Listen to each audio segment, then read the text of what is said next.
In this video, we'll see about Parasaur, the next division or the second division of kingdom Animalia.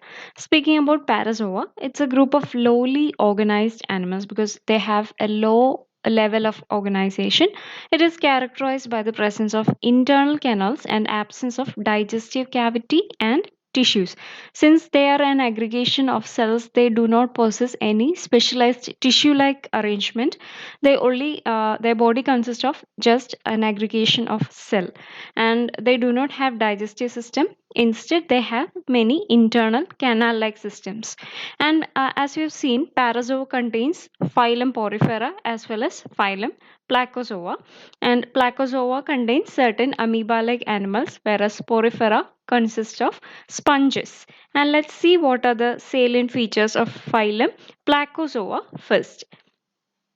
So, phylum Placozoa, the name, it originates from the Greek language with the joining of two words, that is placo, that means flat, and plate means flat plate, and zoo means animal, as we have studied in the scientific nomenclature.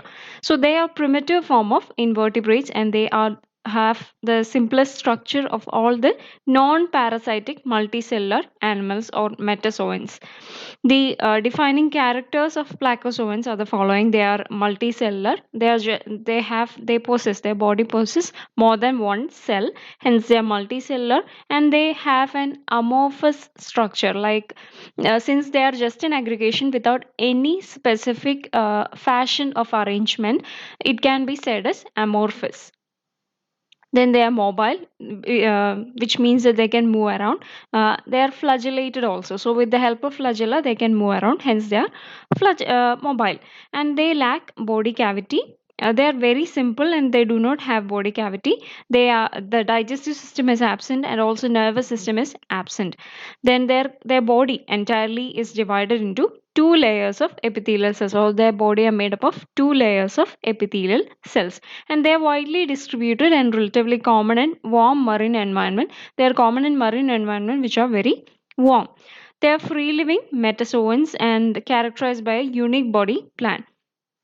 Some scientists believe that placozoans may be the earliest form of animal life, and many molecular studies suggest that the placozoans are closely related to group that includes corals and jellyfishes. Which is that group? That group is known as phylum Coelenterata, and molecular studies suggest that phylum Placozoa, individuals coming under phylum Placozoa, has a close relationship with individuals coming under the phylum Coelenterata.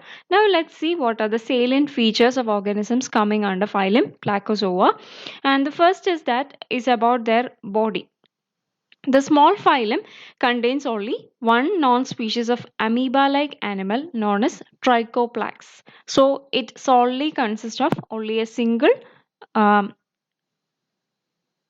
species of amoeba-like animals. We have seen about amoeba in your last semester while you studied kingdom Protista, and you know how the body plan of amoeba is. So the organism that is Trichoplax, that comes under phylum Placozoa, shows a close resemblance to amoeba in their body structure, and it lives in warm, humid, and marine environment that I've just said.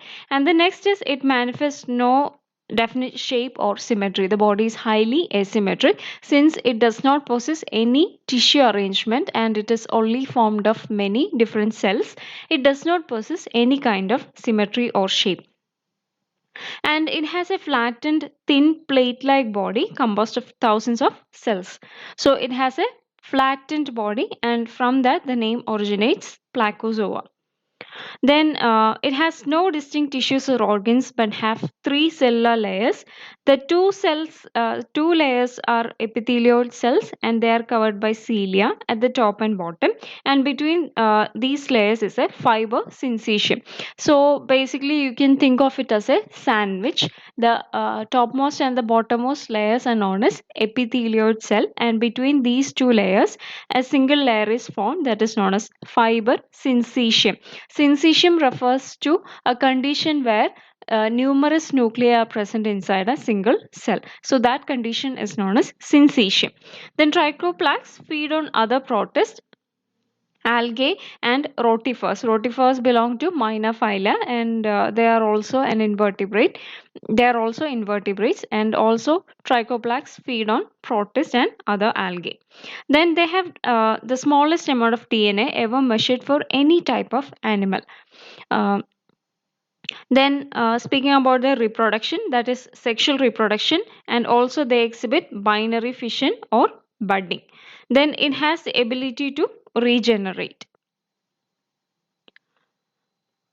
Then trichoplaques are very flat creatures, as you have said. They are plate-like and flat. So their width would come about in a millimeter, and with lack any organs or tissues or internal structures. And superficially, they look like a giant multicellular amoeba, which I have told you. The trichoplaques or the placozoan would resemble an amoeba in their body structure, and the body comprises three cellular layers, just as mentioned just now. The top and bottom are epithelioid layer, and in between the two epithelioid layer comes a fiber syncytium.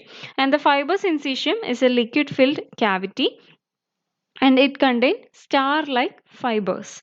So this is all about the salient feature of phylum Placozoa that comes under the division Parazoa of kingdom Animalia. Now let's look into the type organism which we are going to study, that comes under phylum Placozoa, that is known as Trichoplax adherens. Not the spelling. Adherens is ADHAERENS. So this is Trichoplax adherens, and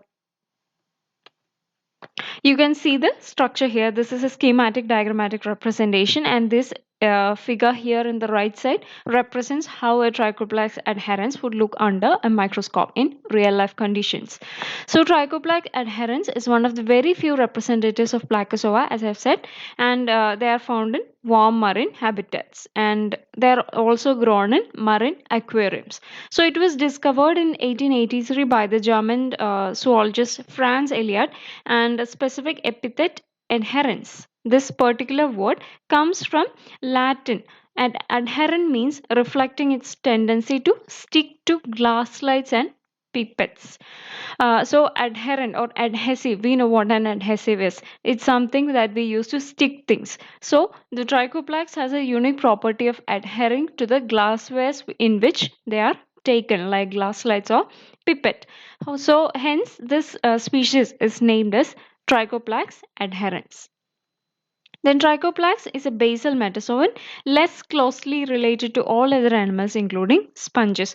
This implies that Placozoa would have arisen relatively soon after the evolutionary transition from unicellular to multicellular forms. Then trichoplaques are flat organisms, as you can see from this figure. It is very thin and very flat. Then they lack internal organs or any other internal sophisticated structures. They have two cellular layers, as we have discussed. Two, the topmost and the bottommost layer, they're known as epithelioid layer. And the epithelioid layer is made of cells which are ciliated. They have cilia, and the cilia are protruding outward as well as downward, because the upward portion as well as the bottommost portion, they are made of ciliated epithelioid cells. The bottom layer is made up of cylinder cells that possess cilia. That cilia help in the locomotion, and the bottom layer is also formed of certain cells of sophisticated cells known as gland cells. These gland cells lack cilia, and as I've said earlier, between the two epithelioid layer is a fiber syncytium, and it is a liquid filled cavity opened by star like fibers. Then about the feeding property of trichoplasts, they feed by absorbing food particles, mainly microbes, and their underside. Because they are so thin, they can easily absorb microbes and any other food materials that are present outside their body, immediately outside their body. And they show sexual reproduction and asexual reproduction, and asexual reproduction is by division or budding. They can also reproduce sexually. Then the phylogenetic relationship between Trichoplax and other animals have been debated for some time because there has been many controversy, and a variety of hypotheses have been advanced based on the few morphological characteristics of this simple organism that could be identified. So this is all about Trichoplax that come under the phylum Placozoa, which is a constituent phylum of the division Parazoa, and other than phylum Placozoa, phylum Porifera also belonging to the division Parazoa.